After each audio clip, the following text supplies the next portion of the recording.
Bismillahirrahmanirrahim.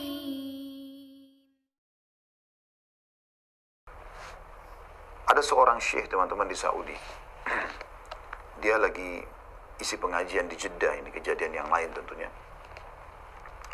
Saya sering angkat kisah ini karena saya terenyuh juga melihat bagaimana semestinya kita mencontohi mereka ya. Dia lagi pengajian lalu ditelepon oleh ayahnya. Kalau tadi kan ditelepon oleh ibunya yang di Madinah itu. Ini ditelepon oleh ayahnya. Dia matikan mikrofon supaya ayahnya tidak tahu kalau dia lagi pengajian. Setelah salam, Waalaikumsalam, kata ayahnya dengan spontan sebagai seorang ayah biasa minta sama anaknya mengatakan, "Nah, ayah lagi mau ngundang teman-temannya, ayah butuh 5 ekor kambing." "Baik ayah, ada yang lain?" "Nggak ada, itu aja nak." "Insya Allah ayah butuh besok." Ini sudah mau acara besok. Kebetulan ayah tinggal di Qasim. Di Neron ini, Syekh ini tinggal di Jeddah. Jauh sekali itu. Gitu kan. Udah selesai. Ayahnya nggak bilang transfer uang atau apa, cuma bilang butuh 5 ekor kambing. Dia bilang, "Baik ayah." "Ada yang lain?" "Nggak ada." "Ya sudah." Assalamualaikum. Setelah ayahnya Assalamualaikum, ditutup Waalaikumsalam. Dia bilang sama jemaahnya, "Maaf jemaah sekalian, ayah saya lagi butuh bantuan saya, maka pengajian saya tutup dulu." Ditutup pengajian. Kemudian beliau, luar biasa ya akhlak yang beliau buat ini. Mungkin ini tidak terfikir oleh banyak orang gitu. Dia pergi sewa mobil pick up. Dia beli di pasar kambing di Jeddah 5 ekor kambing yang terbaik. Ditaruh di belakang mobil pick up itu. Dia setir sendiri. Itu kalau tidak salah, kalau saya tidak salah sekitar 1000 km jaraknya. Ya mungkin lebih jauh dari Jakarta ke Surabaya. Lebih jauh itu. Ya. Dia bawa mobil sendiri. Dia ketemu ayahnya. Ya, tiba. Dia jalan mulai dari siang itu atau pagi itu. Dia tiba tengah malam. Terus dia salaman sama orang tuanya. Habis sholat subuh. Dia berikan kambingnya lalu dia mengatakan, "Ayah ini pesanannya." Dia salaman, dia pulang lagi ke Jeddah. Padahal bisa saja kan, mungkin kalau bagi kita sudah anggap sangat berbakti, kita minta nomor rekening, kita transferkan uang. Ini tidak. Dia langsung meraih itu. Kisah yang unik juga dari Uwais Al-Qarni rahimahullah. Dan ini sebabnya juga saya berikan nama anak laki-laki saya Uwais ya. Saya terinspirasi betul dengan kisah-kisah beliau rahimahullah. Beliau sebenarnya hidup di zaman Nabi SAW, hanya tidak sempat lihat Nabi dengan mata kepala. Maka diistilahkan dengan tabi'in ya. Sebenarnya beliau itu kalau sempat lihat Nabi pada saat itu diistilahkan dengan sahabat. Karena syarat sahabat adalah harus melihat Nabi SAW secara fisik. Kalau dia buta, minimal bertemu dengan Nabi SAW, bersalaman gitu kan. Interaksi dengan Nabi SAW. Nah, Uwais ini nggak sempat. Dia pas setelah Nabi SAW meninggal berapa hari, dia baru tiba di Madinah gitu kan. Jadi tidak ketemu sama Nabi SAW. Tapi yang jelas Nabi SAW pernah bilang kepada para sahabat, afdal tabi'in. Tabi'in yang paling afdal, generasi yang setelah sahabat adalah Uwais Al-Qarni. Lalu Nabi SAW panggil Umar bin Khattab, panggil Ali bin Abi Thalib, 2 sahabat yang mulia. Mertua Nabi sama anak mantu Nabi, dan dua-dua dijamin masuk surga. "Hai Umar, hai Ali, kalau kalian bertemu dengan Uwais Al-Qarni dari suku Qarn di Yaman, ya, minta agar dia beristighfar kepada Allah untuk kalian." Orang itu ciri-cirinya begini disebutkan, ciri-ciri dari suku Qarn, dia pernah kena penyakit kulit, kemudian dia berdoa sama Allah, tertinggal kurang lebih seperti dirham di pundaknya. Dia punya orang tua ibu yang sangat tua dan dia sangat bakti kepadanya. Sebutkan cirinya oleh Nabi SAW. Sampai Umar bin Khattab tiap tahun itu semenjak Nabi hidup sibuk tanya jemaah haji dari Yaman, ada nggak namanya Uwais Al-Qarni? Setiap tahun terus saja sampai Nabi meninggal, sampai Abu Bakar meninggal di zaman khilafahnya beliau, tiap tahun di musim haji tanya, sampai terakhir di tahun 23 Hijriah, akhir hidupnya Umar bin Khattab radhiyallahu anhu. Di musim haji terakhir beliau tanya orang-orang dari Yaman, mereka mengatakan, "Ya Amir Mukminin, hampir setiap tahun Anda tanya nama Uwais, kami nggak kenal, tapi saya ingat," kata salah seorang di antara mereka, "ada satu orang penggembala kambing di padang pasir kami di Yaman, itu bernama Uwais, memang dari suku Qarn, dia penggembala kambing, dia akan haji tahun ini."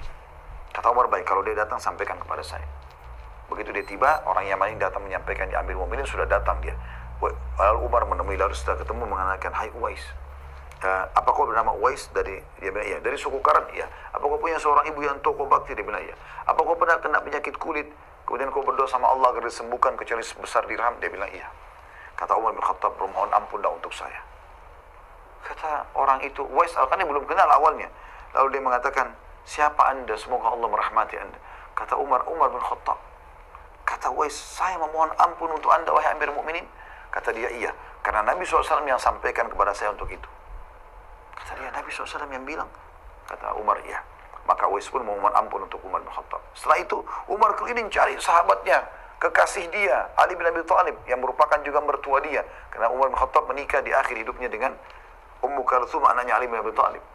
Mana Ali? Mana Ali? Dicari Ali. Begitu Ali ditemui, lalu kata Umar, aku telah bertemu dengan Uwais, segera jalankan wasiat Nabi SAW, mohon ampun kepadanya. Ali bin Abi Thalib cari, di mana ketemu. Mohon ampun juga mengatakan hal yang sama. Lalu itu tersebar di musim haji. Ternyata Uwais Al-Qarni ini, ya, apa namanya, dia telah ditemui oleh Umar dan Ali. Maka mereka semua memohon ampun, maksudnya minta agar Uwais Al-Qarni memohon ampun kepada Allah untuk mereka. Tapi mereka sudah tidak menemukan Uwais pada saat itu, ya.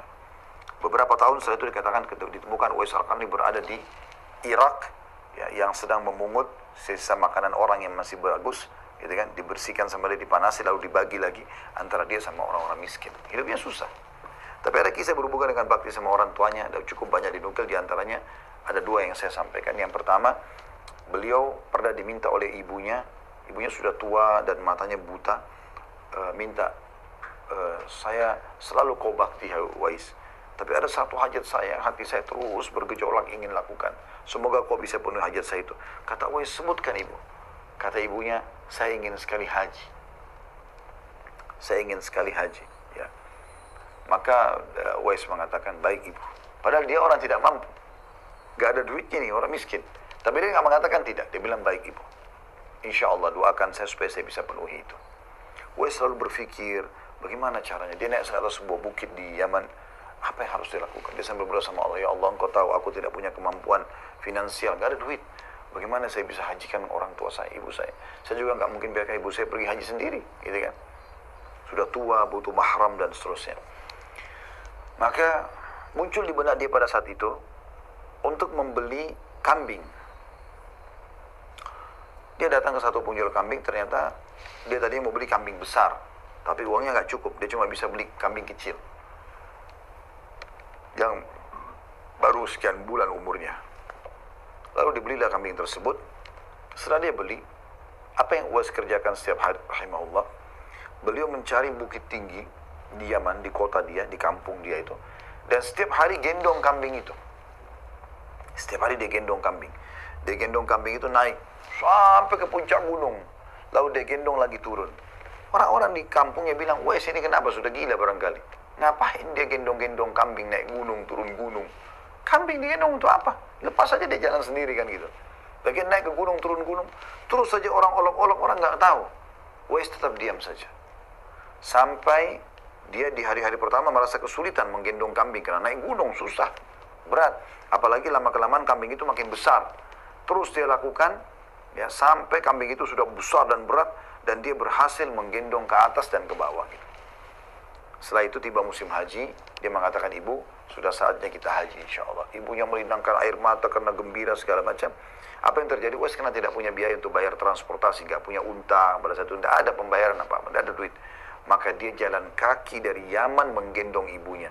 Jadi ternyata yang diketahui oleh orang dia gendong-gendong kambing itu, dia ingin latihan, dia kuat nggak gendong ibunya. Ya. Dan ternyata Allah SWT berkahi, berhasil haji bersama ibunya. Lihat bagaimana mereka luar biasa berbakti.